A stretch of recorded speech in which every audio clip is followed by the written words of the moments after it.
Hi, this is Dr. Tom Taylor. You know when something inside you isn't working, and you can usually point to what hurts. But what you're missing is why. And your doctor is missing it too, because he or she is only trained to treat it, not to find what caused it. Family history or genetics are just convenient excuses, and a diagnosis is just a name, a label for what medical testing shows.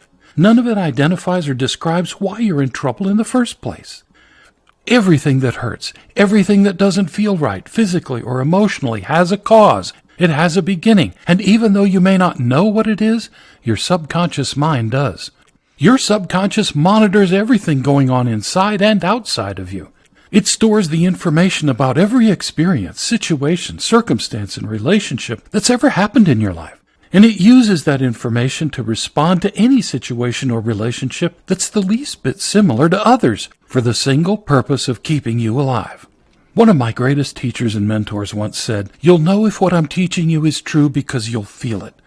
Barbara Brown and I pray that in the program you'll learn about later, you'll discover answers to questions you've always had, answers that make sense and that feel true right away. Most of us don't ask a lot of questions when we get sick or feel pain. We just want to feel better as fast as possible. We'll take almost anything. We'll rub stuff on. We'll do almost anything on the outside to feel better on the inside. Focusing on what hurts and where, treating one malady after another, that's the same as treating your body like a car. Parts break down, we just expect it. So you take your body to the doctor like driving your car into a mechanic for repairs, and when he or she is done, you drive off until something else breaks down. Our modern healthcare system works pretty much the same way, except it's not really healthcare. It's crisis management. It's not working, and you know it. Here's what you need to do now. Click the link in the description of this video and sign up for this empowering experience. Click the link and sign up now.